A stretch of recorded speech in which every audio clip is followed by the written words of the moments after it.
Somebody say Krispy Kreme. Amber, speaking my language. You were on this. You've been on this for a while now, so bring us up to speed. I think it's been all week almost. Like I'm pretty sure it was Monday that I came in and I was like, you guys, I saw something floating around on social media about Krispy Kreme coming back. Yes. And yeah, some digging, and it turns out that the rumor mill was right. It's coming to, well, potentially I should say, but it seems like it's a shoo-in to come to Fridley as soon as next summer. So if people are familiar with the Fridley area in the North Metro, that's my neck of the woods, there's a CVS building just off of University, like just north of 694. And CVS shut down a whole bunch of stores. This is one of them.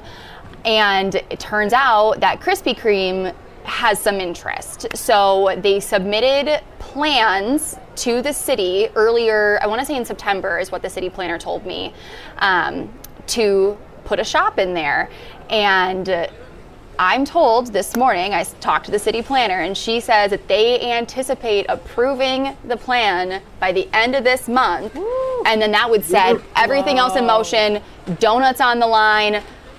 Things are looking really, really promising for Krispy Kreme fans who have been very much longing for a Krispy Kreme comeback. I do want to give some credit where credit is due. The Minneapolis-St. Paul Business Journal did break this story.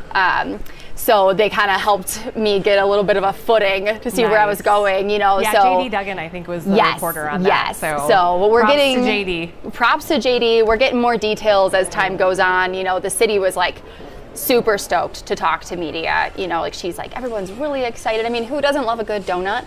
And here's what else I found out. So they're going to do like a remodel of the building, and it's going to be a factory. So correct me if I'm wrong, but I think the issue that happened with Krispy Kreme last time here was that they weren't making the donuts. Did one of you guys say that to me? They weren't making the donuts in-house? Do you remember? It was 2008. They pulled up stakes. I think Maple Grove was their last location, but I don't remember why.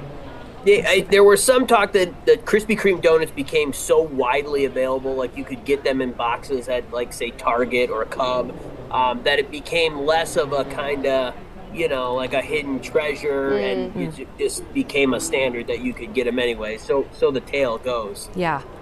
Lauren, have you had Krispy Kremes before?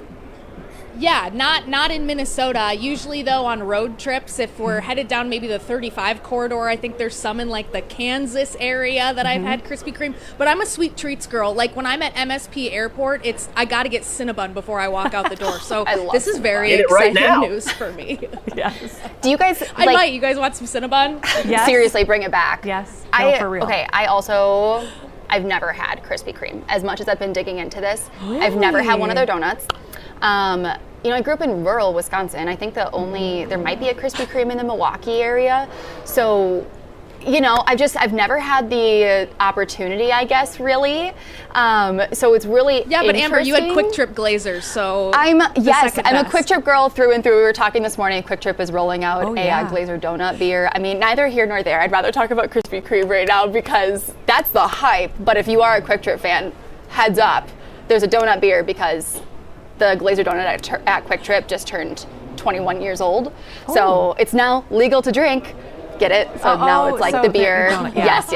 That's great. I'm sure it's good. I'm actually going to Wisconsin this weekend, and I think they're only distributing it to Wisconsin stores. So I might pick up a 6-pack for us to try. When they make it exclusive like that, it really gets that buzz going. I mean, that's the thing, and I think that's also why Krispy Kreme is so popular, or like this is such like a big buzz right now because everyone's like, what the heck? Yeah. It's like the exclusivity. They're the cool kids, Oh, yeah. Ryan, what's your Krispy Kreme history? Lauren, are you everything good at the airport there? I saw some kind of luggage fall in front of your camera or anything. Oh, yeah, no, that was photographer Scott's cell phone, which is now right at my feet. He's trying to figure out a way to pick it up right now. Just tell him to go get it. It's that kind of show. Here he goes. Amy, I remember in 2002, I was in high school. There he is. I was in high school, so I'm kind of... There's my age is out there now. But in 2002, the Krispy Kreme, the first one, I believe it was Maple Grove. opened up, and I, with my buddy Tim Mueller, shout out to Tim, we sat in his car for hours to get Krispy Kreme donuts. Hours. So Wait, so you were just waiting for the sign? that's the story. Yep. go Sorry, there's no more. That's it. Because so people don't know, when the sign is on or red, that means that they're just coming out of the oven, so they're nice and warm. Oh wow. Okay. That was like day one opening weekend. Oh wow, Ryan, that's wow. Do you guys remember? It was right before COVID when that guy from Champlin. He was a Metro State University student, and he drove down to Iowa and loaded up, and then started this business out of his car where he would go buy them. Young entrepreneur. Yes. And then he got into trouble by Krispy Kreme, and they said, you can't do this. I was going to say, is it entrepreneurship, or is he quite literally smuggling donuts? There was a demand for it. Right? He went on Facebook, and I think he started a Facebook group, and was like, anybody want me to bring you back some? And I think he sold boxes for something like $17 a box, and so he made a little profit. But I remember reading that he would get up at 2 in the morning on weekends, drive to, I think it was Clive, Iowa, and then drive back, because you got to get these turned around pretty quick, and then just start selling them. But then Krispy Kreme, they hot though. No, but still so good. Krispy Kreme said, no, you can't do that anymore, because it just takes it out of their control, the quality control and that kind of thing.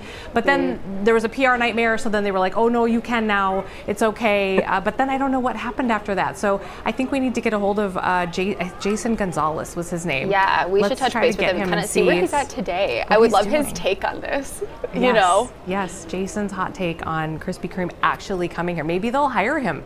Maybe. He's been a great ambassador for them, so. He could probably do like their social media or something. Why not? I think we just got him a job at Krispy Kreme, whether he wants it or not. That's good stuff. All right.